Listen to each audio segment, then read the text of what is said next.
working on this cabinet. It is a mid-century cabinet. It just opens up. It has little handles here that are fake, but I took them off so I can paint it. I'm going to paint it in Vintage Cupcake, and that is by Country Chic Paint, which is a chalk paint that we're trying out from Canada. And you can see this is shiny. So normally with regular paint you would put a primer on there, but with this paint the glory is no primer. So open it up, pink. Alright, I'm just going to dig in. I did spray my brush lightly with my mister beforehand, and this will be probably a little bit runny at first because this is so shiny and so, it's, by the way, it's that laminate stuff, it's not real wood. So don't freak out about the painting. Don't be like, oh.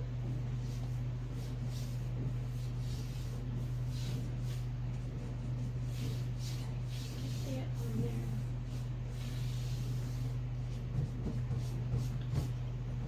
There. Very sleek, shiny.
Okay, as you can see, first coat is done. This will probably take anywhere from 3 to 4 coats because it's really thin paint, a little bit thinner than the Dixie Belle, and so I will have to put extra coats, and it's a light color. Anytime you use a light color, you're going to use a little bit more paint than if you use like a dark blue or black or such. It just takes more paint to cover. Basic science, I guess. All right, onwards. I'm going to do the sides now.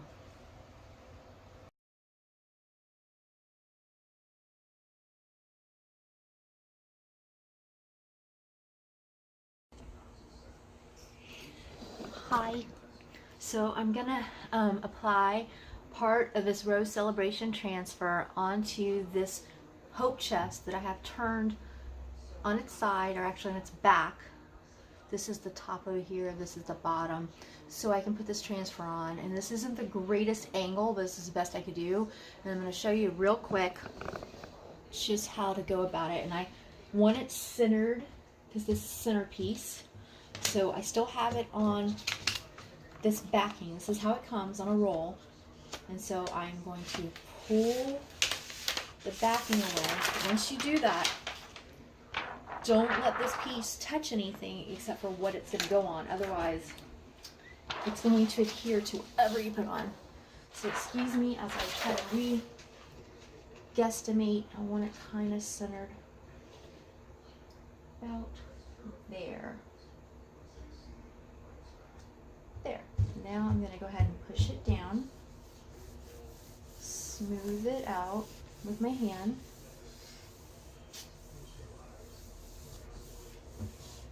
There.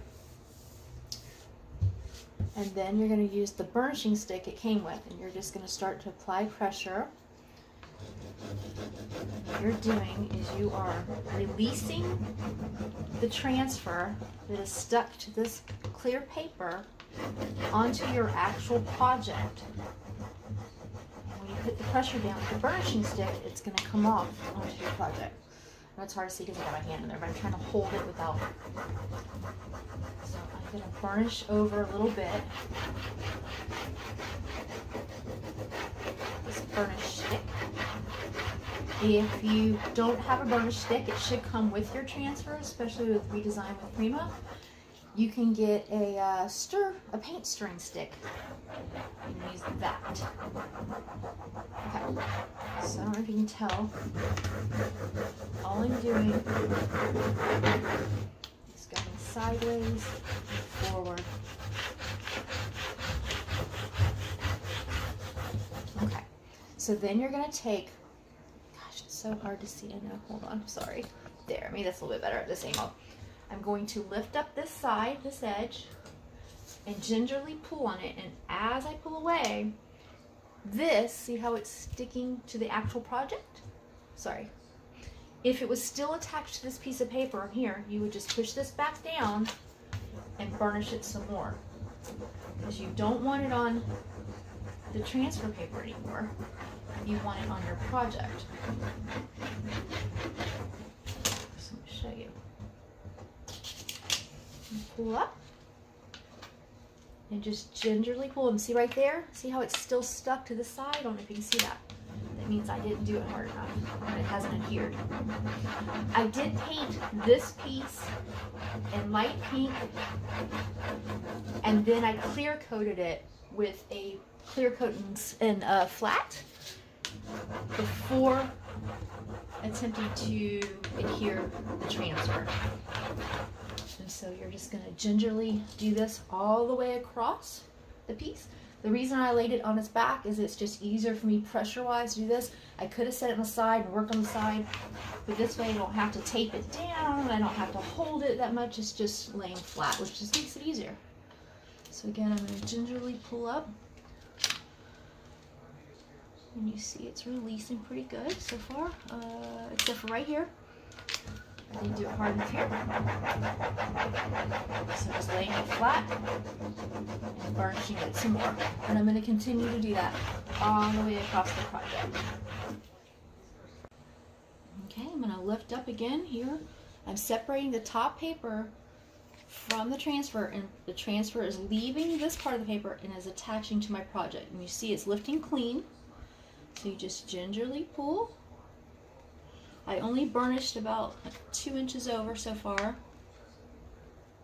And you see it's coming clean. It's not on this paper anymore. It's down here on the project, and that's what you want. Now, as you're lifting, once you get to a point and it's still stuck to this, you just press it back down and burnish it. There we go. And we're going to do this all the way across the project. Let me see, I'm getting a smooth lift. I know I stopped burnishing about here, so I'm going to go ahead and put the paper down and start working on this part here. And you can feel it while you're pulling it away. You can feel like it's loosely coming as opposed to something that's still glued to it. And once you do this once or twice, you'll be able to do this without even really lifting, because you'll be able to feel the pressure and feel it pulling. See, it's coming off. Slowly pulling, and I'll see right here, I don't know if you can catch that on camera, this piece is still stuck a little bit. So I'm just going to specifically work on that little spot to get it to here. And if you love shabby chic style, some of the pieces that don't come off, I mean, if you didn't want to adhere it, it would just make it look older and like it had been worn off with time. I will do that by hand later, but right now I want it to adhere. And I can feel it being consistent. I did burnish over this way, and I can see right now the little pieces of this part didn't come off, so I'll work on that. You go left to right and up to down, and just work on it all the way across. Okay, I burnished a little bit more, and I'm going to start from here and peel over. You see it releasing? You can actually feel it. It like loosens up. Now it's tugging right here, so I know I'm going to put a little bit more pressure right in this area.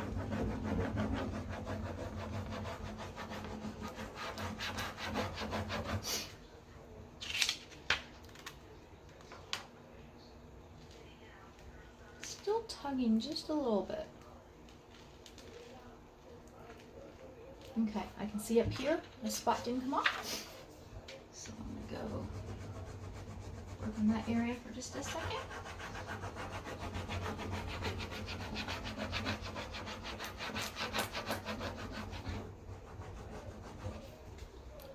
And on the side again.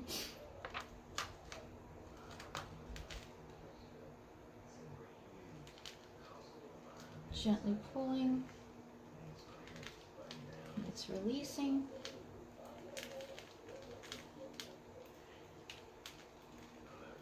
There we go.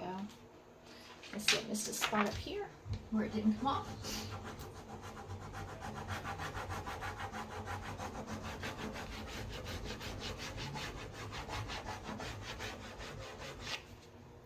Come back to the side and pull.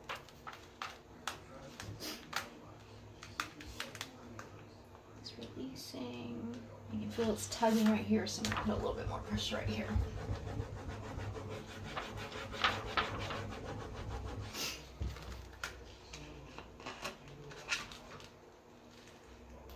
Hopefully it's catching. Can you see the difference? This is what I'm pulling off. Okay, this whole part right here is still not sticking. More pressure.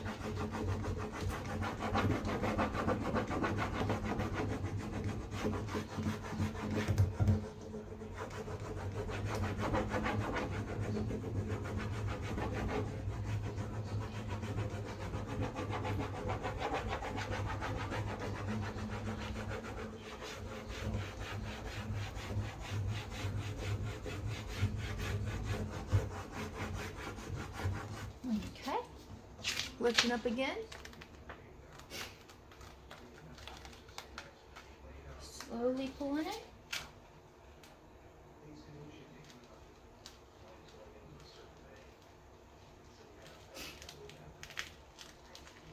Okay, it's lifting right there, so I'll hit that spot again.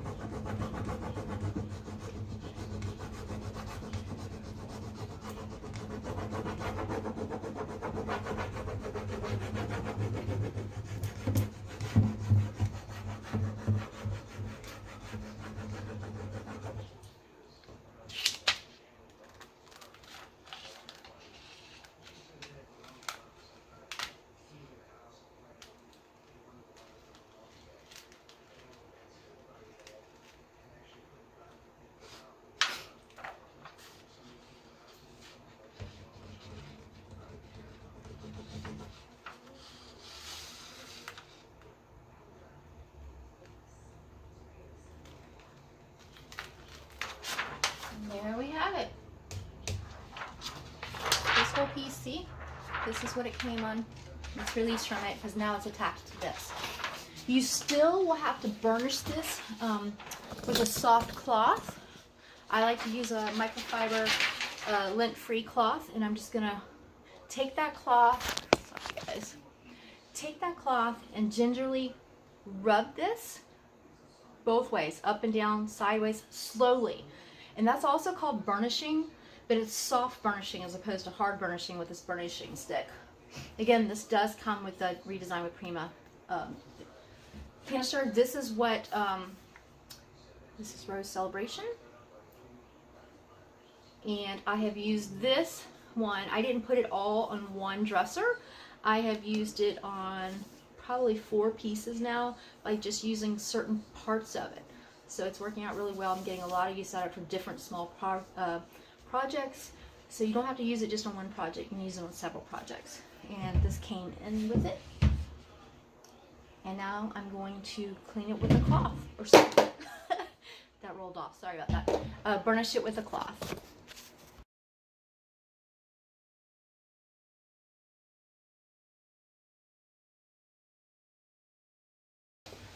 Hi everybody, so I showed you how to apply this transfer from Redesign with Prima. We sell these at the other side Vintage. We can also ship them if you're not local to Tallahassee. This is just a simple cloth that is a lint-free cloth. And I'm gonna see if I can scoot this over here so you can see a little bit more. Let me stand up. Sorry, I'm gonna stand up while doing this. I do have the piece laid on its side. So here we go. I am going to move this camera back a little. Sorry, that way. And you'll see that I've already applied this with the stick, the burnishing stick. This is called burnishing, and I'm just going to gingerly rub the transfer onto the project. It's already down and sticking, but what I'm trying to do is to really make it adhere.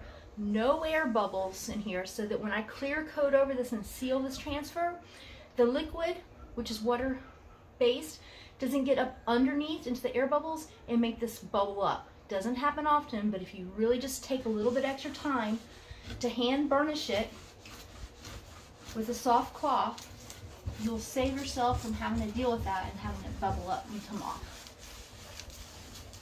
So I'm just going to go up and down, sideways, and in circular motion, but slowly. I don't want to, if there's any pieces that aren't 100% down, especially these edges that are words and such, I want to go in a circular motion and really burnish those down and get them flat. No air bubbles.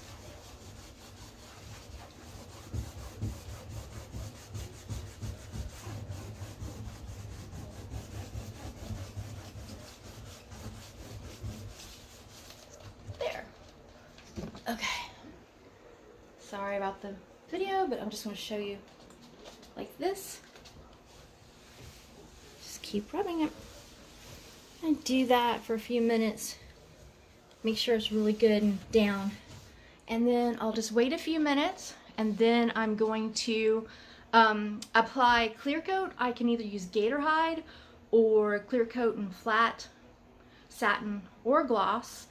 I probably am going to go with flat because I have left this kind of farmhouse beachy style without a lot of gloss, and I think I'm going to stick with that even with the transfer. So wish us luck, and I'll show you the end project by taking some photos at the end.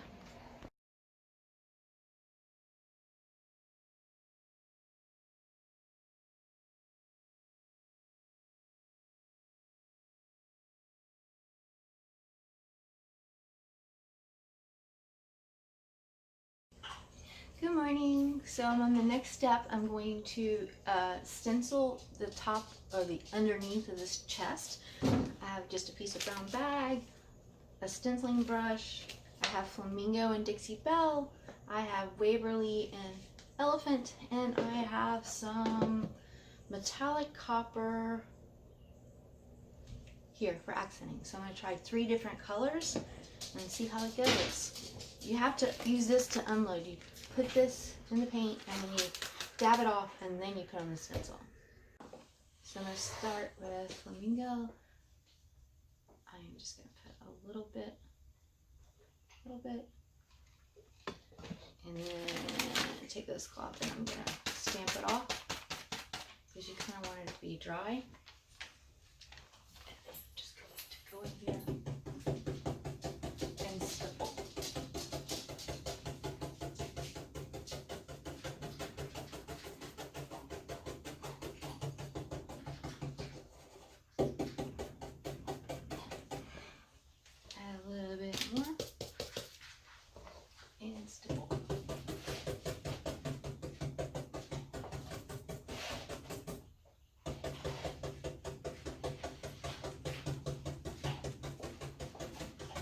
I'm going to do that for the whole thing.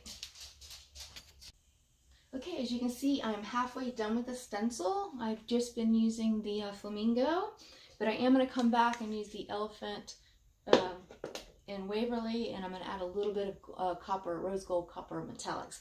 So far good. And again, I'm just pouncing up and down, straight up and down, because if you go sideways, you can get up underneath the stencil, and you don't want to do that. Okay, as you can see, I finished stenciling in Flamingo.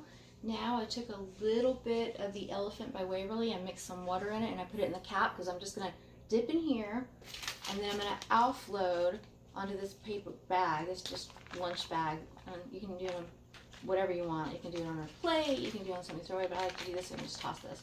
But anyways, so I'm going to pounce in here, and then I'm going to go around the edges to kind of give it a little bit of definition with this. Okay, I just finished using the Elephant that I watered down. I stenciled around these edges and around this design and a little bit here to accent. Next is going to be the Folk Art Metallic Rose Gold Superior Coverage acrylic paint. I'm going to use this. I'm going to use the same brush, and if you can see, there you go. This is the Flamingo, this is the Elephant, and this gold. I did not switch out brushes. I used the first color is going down, then the next color, and then the top coat with this, so I'll just keep using the same brush. Okay, that didn't take long. I just used the metallic gold, rose gold. You see here's my offloading page, here's the brush.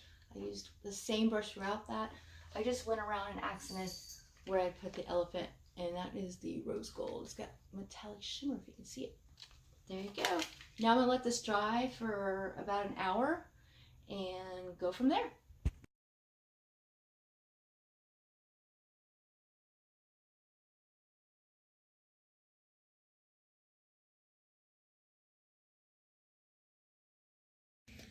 So I'm using the redesign by Prima Moulds, and this is one of them.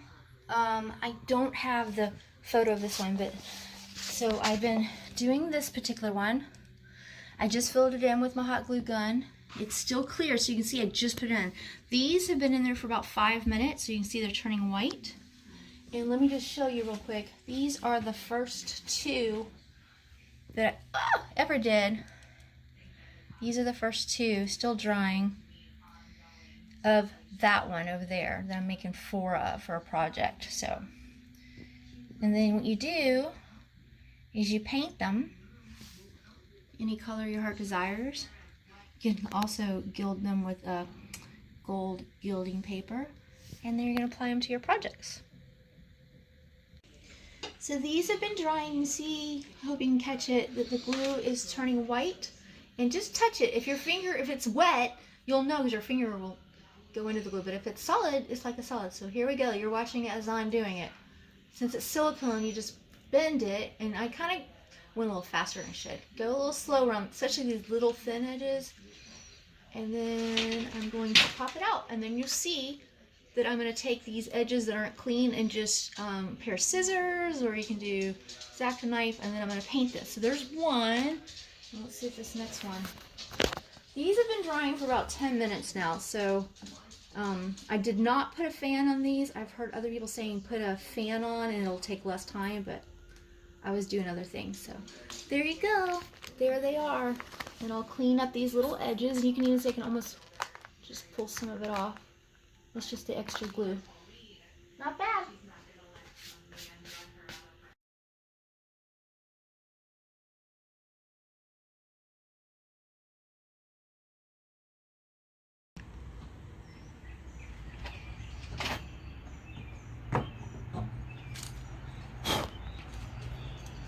Alright, you can see that this has been, bored out over time and no longer staying on there. An easy fix for that is using toothpicks. So, you get some wooden toothpicks.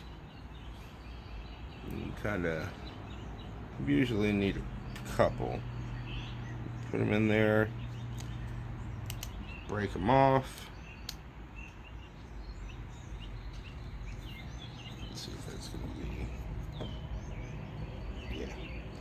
Alright, so that should be pretty good. You can see there's 2 toothpicks broken in there.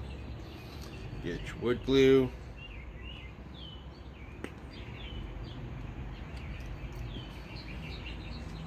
Now, let me not do that over the bottom.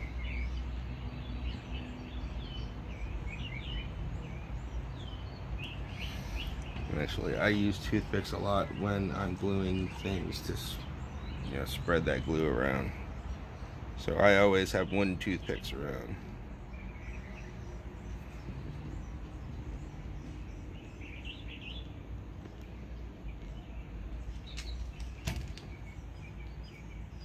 Now once you do this, it's not coming off very easy, so it will not really be able to be taken on and off as in being unscrewed from here.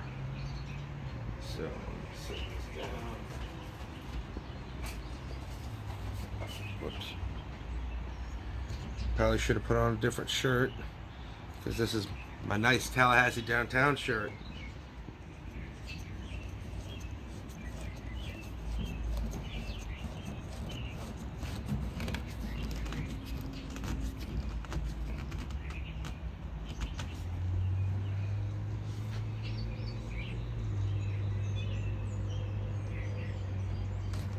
Alright, and that should hold it. Follow the directions on dry time, all that good stuff. It's all right there. And this had popped off, so I'm going to throw a little glue on here.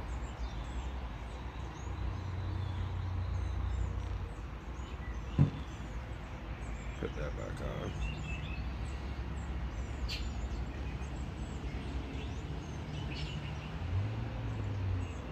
I mean, you could clamp this, but I'm not going to take that time because it's just felt pad. If I really need to, I can get a new one. But that's it. All done.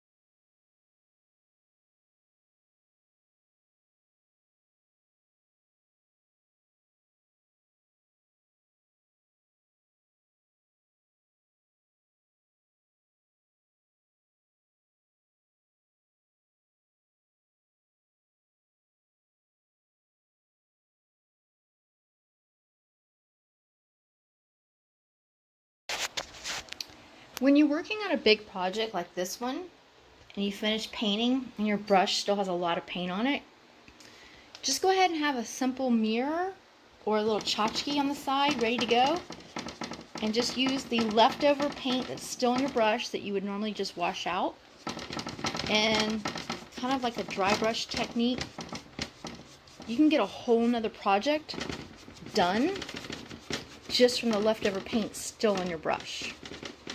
And yes, you can see I've already done this, but each time I painted this piece, which was like between 6 and 8 coats, I would always have some left over, and I would just dab this mirror right next to it. As you can see, just kind of going over it again, and each time it adds a little bit more to it. You'll have a whole nother project done.